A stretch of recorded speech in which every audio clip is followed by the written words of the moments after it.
Most writers and radio show hosts know that to connect with your fans, you need to do more than just write books or record the latest podcasts. There are many different elements that go into forming an online platform, but there are also many hidden traps. To make matters worse, solid advice on how to survive the muddy waters is scarce. In the book Hidden Traps, I talk about some of the important issues of working with an online platform, highlighting traps that could put your physical or internet security at risk or be harmful to your reputation. Are your social media posts just links with a few disjointed words, making you look like someone who can't complete a sentence? Did your new website cost you more than you anticipated? Are you leaking your personal contact details across the web without even knowing it? Then you need Hidden Traps. Hidden Traps is now available in paperback and ebook from a variety of retailers, including Amazon, Barnes & Noble, and Kobo. Visit blackwolfpublications.com for more details. If you're 85 or younger, would you like peace of mind and comfort for your family? We're Final Expense Direct with an urgent message for you. The average funeral today costs over $8,000, but the most you'll get from government benefits is $255. How will your family pay the difference? We can help. Our senior plans start as low as just $1 a day and pay up to $30,000 for a funeral and other final expenses. Peace of mind is easy. There's no medical exam. You'll have lifetime coverage, and your plan can't be canceled as long as you pay your premiums. Call now for free information about our senior plans. Answer a few simple questions and receive approval right on the phone. Plus, call right now and we'll give you a discount prescription card for free. Call 800-553-8687. That's 800-553-8687. Again, 800-553-8687. KLRN Radio has advertising rates available. We have rates to fit almost any budget. Contact us at advertising@klrnradio.com.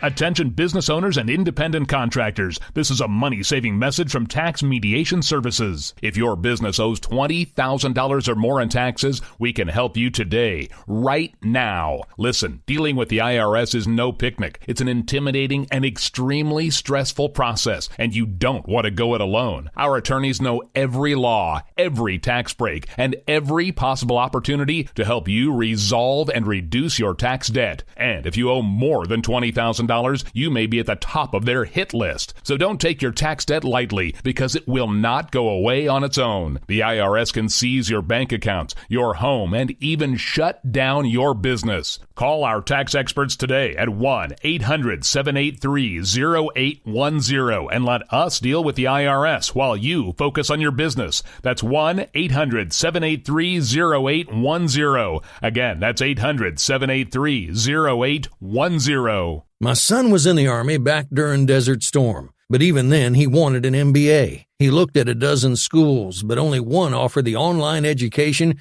and flexibility he needed while he was in a tent in Iraq. Grantham University. Turns out that Grantham's been delivering affordable, relevant college and advanced degrees for over 65 years. Heck, if they can deliver a quality education to a soldier in a tent overseas, think about the flexibility Grantham can offer you so you can earn your degree too. It doesn't matter how complicated or full your life is, if getting a degree is on your bucket list, you'll want to do what my son did. You'll want to call Grantham. Find out how easy it is to get started on your education so you can check that college degree off your bucket list. Call Grantham right now, 800-910-1370. That's 800-910-1370. Flexible, affordable, relevant. Call 800-910-1370. Sometimes writers feel lost, unsure why a passage may not be working. It takes another set of eyes to help us nurture our writing into full maturity. At Black Wolf Editorial Services, we strive to enable writers to develop and grow, offering manuscript critiques and line edits through a mentoring editorial style. We also offer assistance on generating a writer's bio for your websites. Black Wolf Editorial Services, nurturing your writing into maturity. For a full list of services, visit blackwolfeditorial.com. You're listening to the Spark Radio Network, internet radio like you've never heard before. Innovation, creativity, and imagination. are all said to begin with a spark. So fasten your seatbelt and take the ride of your life and listen for the spark. You are listening to KLRN Radio, where liberty and reason still reign.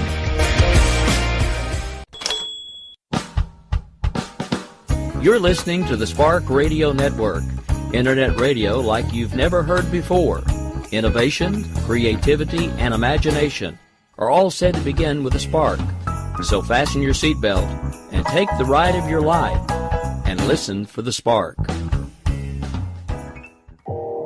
You are listening to KLRN Radio, where liberty and reason still reign. Remember the fallen host, Sergeant Dave. After the survival instincts of a 10-ton transport vehicle rollover. This is Sergeant Dave at KLRNradio.com, your host to Remember the Fallen show. Welcome to my world, a world of quandaries, puzzlers, conundrums, assertions, preciousness, and vexed questions. Now, don't click. I didn't know this word a few weeks ago either. Vexing, vexing. So let me startle you with big words. You know, life is a learning curve, but you do have to choose what part of the curve you want to be on when listening to this show. The bell curve going up or the bell curve going down. If you, like me, choose shooting for the stratosphere, then you will have a Webster's Dictionary and thesaurus on your desk at all times. That is my force multiplier. Share with me what is your force multiplier at Sergeant Dave at KLRNradio.com. Now, in the military, we have peeps. We have different ranges of personnel, attitudes, individuals. We'll go from low to high. We have the personnel with no impact, no idea. Then we have the unsats, the cheese dicks, the semper I, broke dicks, peeps with good initiation but bad judgment, squared away, locked on, and a good piece of gear means good people. So from ranks, from PFC means perfect for cleaning, to first lieutenants, who some deserve a sniper check, but not First Lieutenant Clint Lorance, and we'll cover that later on in the show. Anyone who was a double bada bar or a hard charger from sunrise to sunset to 0 dark 30, they have my utmost respect, and anyone above a sergeant as well. All right, Oscar Mike, digressing back to the word vexed. Vexing. It means a question or point of law. Not a point of view, Jesse. A point of law. Often discussed or agitated, but not determined nor settled. Now that is clear as trench mud, right? So let's break it down to the Barney style, should we? It basically means troubling. How Echo Zulu is that? So back to the subject at hand, or trigger finger. Rules of engagement. According to Team of Teams, the new rules of engagement for a complex world by a 4-star general, retired U.S. Army. To me, he is like a click below Jesus and the disciples. This guy is awesome. So whether in business or in war, the ability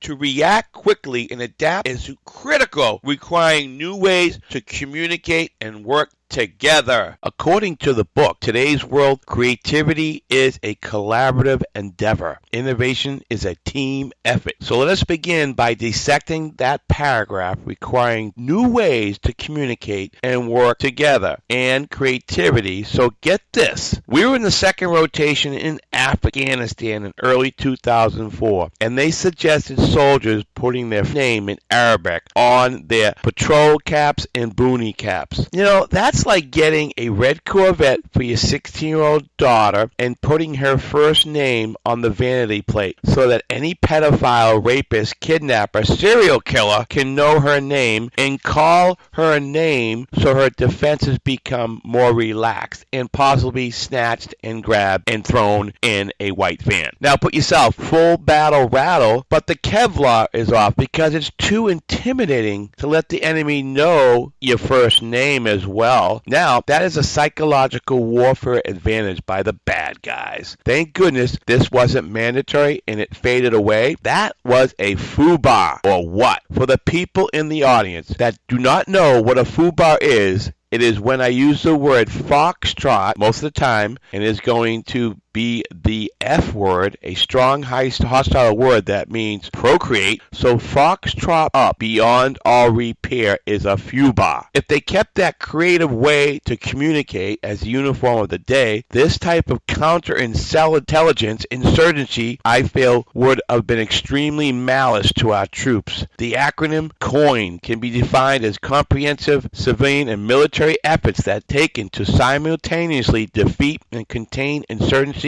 and address its root causes. Let's dissect that. Address its root causes? Didn't we learn anything from the Soviet Union to defeat the Afghans? Now we will add some innovation and use the metaphor, the other side of the coin, using the two consecutive U.S. administrations. Let's do the math. Usually a standing president gets 2 terms, so you got 4 times 2 is 8, and 8 times 2. Presidents in this, where we are 2001 and 2002, so that's 16 years, and we have the here and now. So 16 years we have labored mightily to help Afghanistan to create a state of hospitable to terrorist organizations with transnational aspirations and capabilities. The goal has been clear, but its attainment has proved, and here is that new word, has proved vexing, troublesome. Now, the pursuit of any commander, CEO, and even down to the city councilman is the pursuit of efficiency, getting the most with the least amount of investment of energy, time, or money was once a laudable goal. But the new norm is adaptability, not efficiency. When I was in Bagram, Afghanistan in 2004, about 50 clicks north of Kabul, on occasion, we went outside the compound, or on occasion, with flak jackets, with body armor plates, actually. Me and my battle buddy ran alongside of the boneyard and watched Soviet planes and tanks that were commanded for parts. Commandeered was a military term for borrowing something for good as long as it stayed in the property of the military, like Jeep parts in Vietnam. If they couldn't fix the transmission out in the field, they would command parts from the engine. It was a culture in the armed forces. All brands pursued this type of efficiency. Do more with less. The people of Afghanistan had to commandeer things as well to survive. Take, for instance, a poor family that were living in the hills of Afghanistan and survival by selling goods at the bazaars to American soldiers. But even that wasn't enough for some families. The families that didn't have a service or a product had to result in other pursuits, deadly ones. Families had no choice but to send their sons into the boneyards to commandeer plane parts to sell in the black markets of the bazaars. Mostly scrap metal with copper attached, but they sent their youngest boys with the smallest footprints, so they would detonate less because of the 10 million landmines that were planted by the Soviets. 78 countries are contaminated with these landmines, and around 18,000 people are killed every year. And this year wouldn't be any different. Approximately 80% of landmines casualties are civilians, with children as the most effective age group. Days after our rollover accident, there were 4 of us that were hurt enough that we could not be flown out to Landstuhl, Germany for a couple of weeks. And in the middle of the day, in the field hospital, erupted with little children screaming of horrific pain. They were involved in the boneyard scrapping for metal.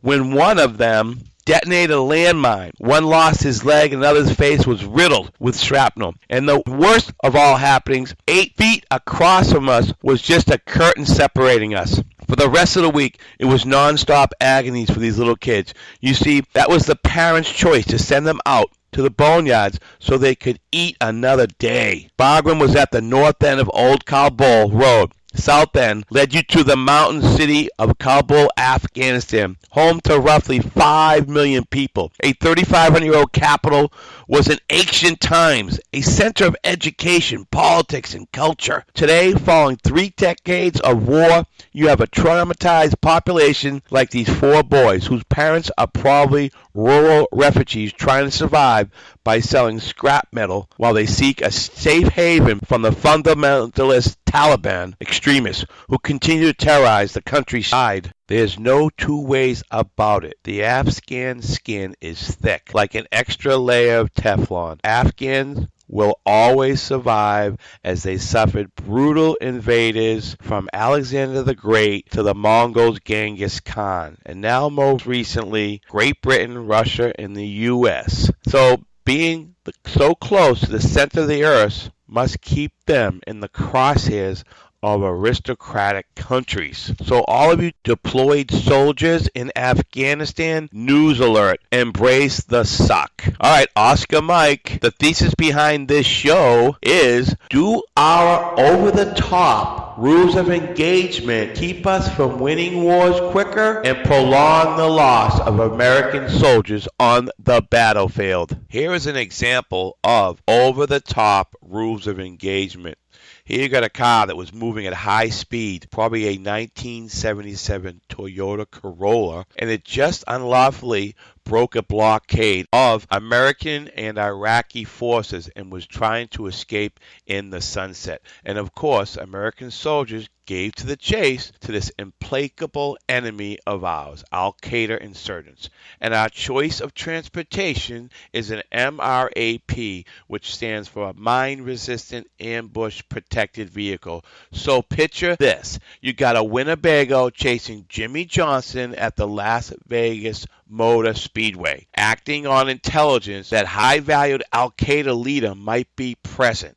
So our drones up in the sky are working on real time, so we don't have to have a checkered flag race to the finish, because we have real time in the sky, so we don't have to chase them like we did in 2003 when we would call them roadside bombs and there was no acronym like RSB, like the popular improvised explosive device that we have today as an IED, which spawned a multi-billion-dollar American response. The IED has killed more than 3,000 troops and wounded 33,000 others. One of the first Americans serving in Iraq, 25-year-old PFC Jeremiah Smith, 25 years old, from Odessa, Missouri, died in an explosion with his vehicle in May 26, 2003. We, the military, didn't even know what to call it back then. The DoD inadvertently applied an oxymoron, saying he was hit by an unexploded ordnance. Now the ground pounders call it going boom now. And ironically, the fact of the matter is, this is what exactly happened to half of my platoon, 3rd and 4th Squad, on Ambush Alley in the Parwan province on May 2004. We were the second chalk in the convoy when our driver, going about 50 plus miles an hour in the dirt, sand, and the rocks roads of Afghanistan, saw signs of the earth being moved. So for a roadside bomb, thinking, she swerved to avoid it, and we, 14 soldiers in the rear of an 8-ton LMTV light motor transport vehicle, rolled over 2 times, killing my 19-year-old gunner who was sitting right next to me a split second before the NVA motor vehicle accident. So at the moment, we became a military statistic: 1 dead and 6 wounded. I'm not hit by an avoidance of an exploded ordnance, so I have closure on my grunt by association story, is why I am Sergeant Dave, doing this host of a show, Remember the Fallen. At any rate, answer this riddle for me.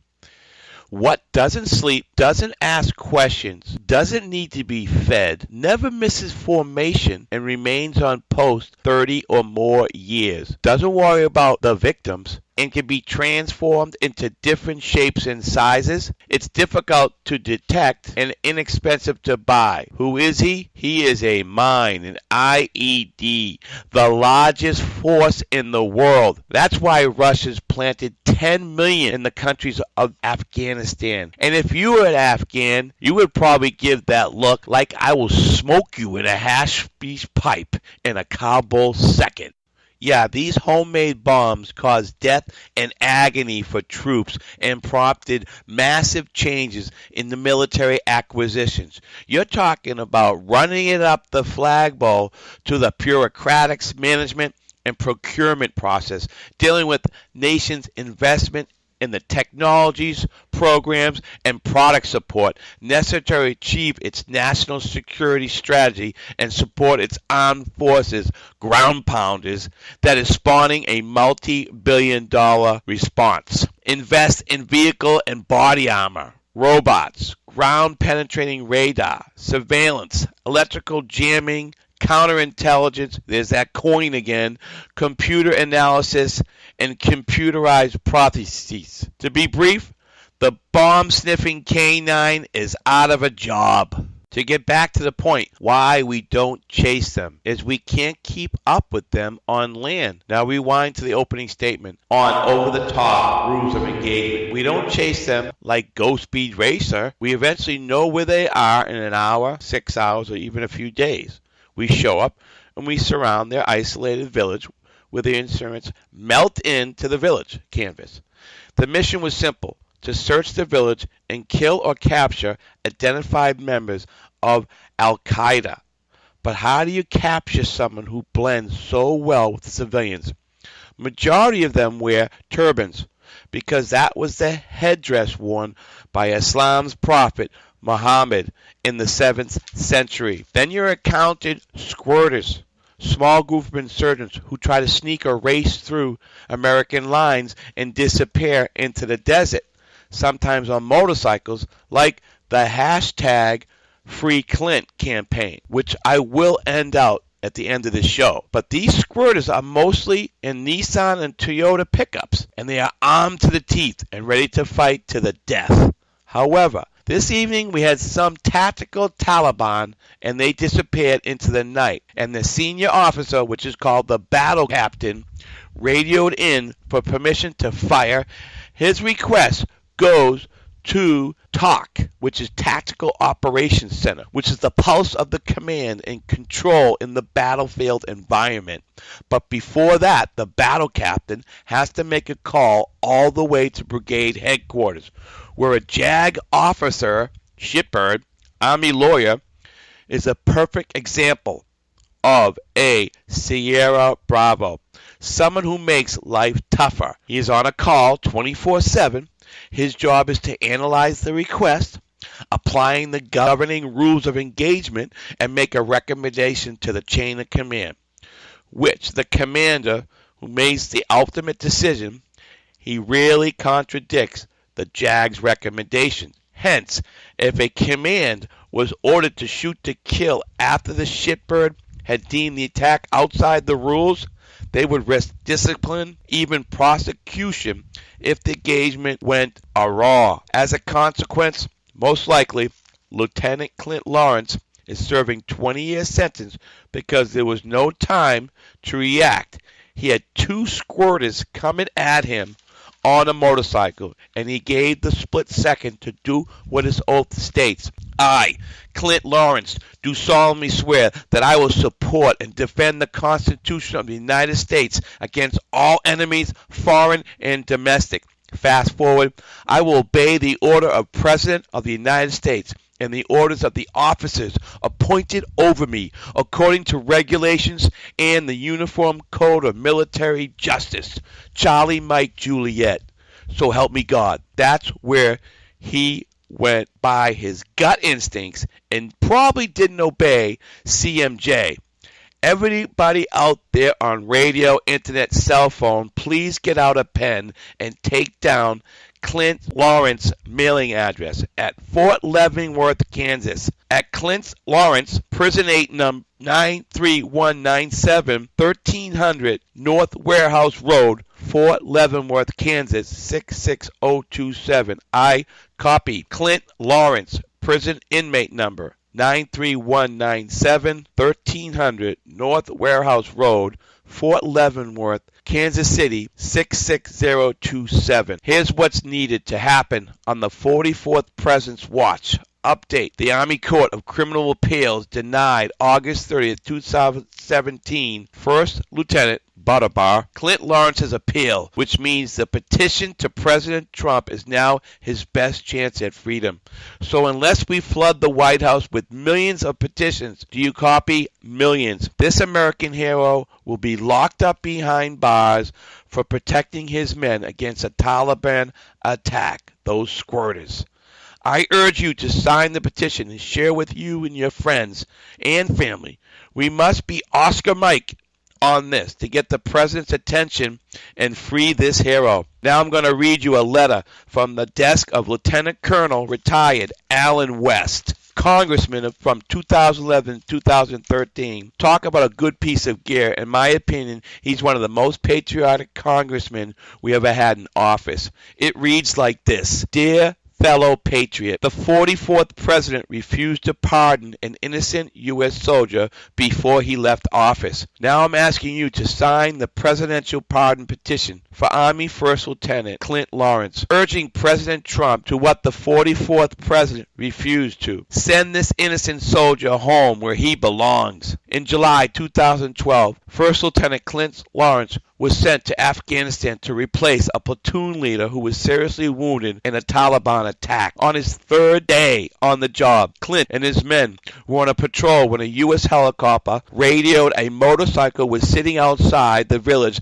near a road only used by the Taliban. When the motorcycle started gunning toward the platoon, First Lieutenant Lorance ordered his marksmen to fire. Two of the riders were killed. The other was captured in the village, where days earlier a U.S. was shot in the neck. Those of us who have been stationed in Afghanistan, like myself, know the tactics and the actions of the enemy. Without any doubt, these men posed a threat to Clint's platoon, and as the commanding officer, Clint knew he was responsible for getting every single one of his soldiers back to base alive. Yet, our own government didn't agree. First Lieutenant Lorance was convicted of murder and sentenced to 20 years at the U.S. disciplinary barracks at Fort Leavenworth, Kansas. And even though the government withheld critical evidence during the trial that could have proven Clint's innocent, the three judges of the Army Court of Criminal Appeals recently ruled that Clint will stay in prison. You see, it is customary for U.S. presidents to grant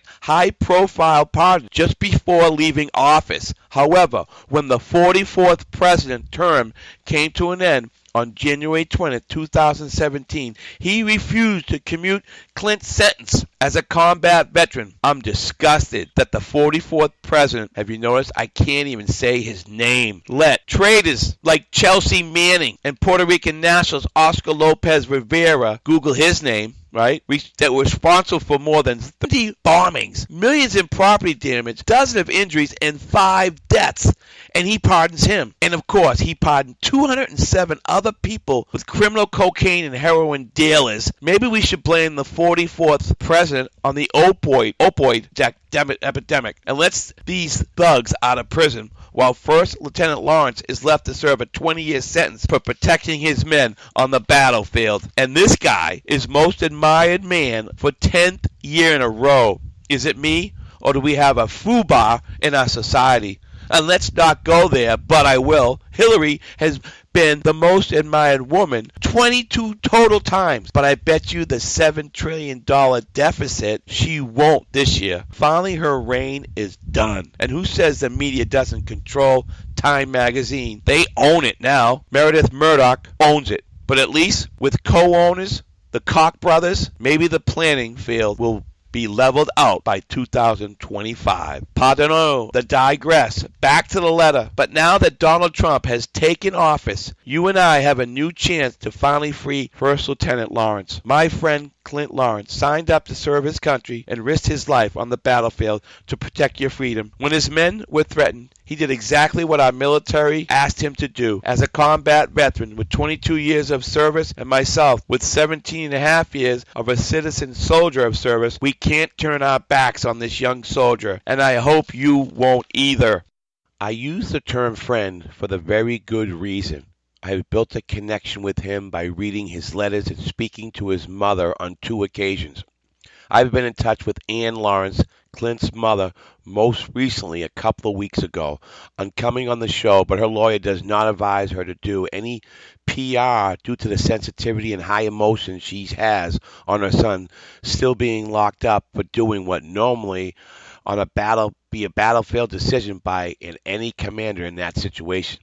The first time we connected was in the fall of 2015 when I was about to put together a mock soldier in a large cage protest for Clint on a busy intersection here in Orlando. But the higher echelons in the organization that I was volunteering with advised me against it. And that man was Gary Burston. He is one of the soldiers in 12 Strong, the declassified true story of the horse soldiers. That's outright in theaters across the country. So you can imagine when Gary talks, you listen and you take his advice. And he told me, Dave, you don't know all the intel in this case, and it could give a long-lasting black eye to the organization. Well, I'm going to save the rest of this dialogue for the next show. So lock in your phone calendar Thursday nights here at KLRN Radio from 8 to 8:30 to the Remember the Fallen show with your host, Sergeant Dave.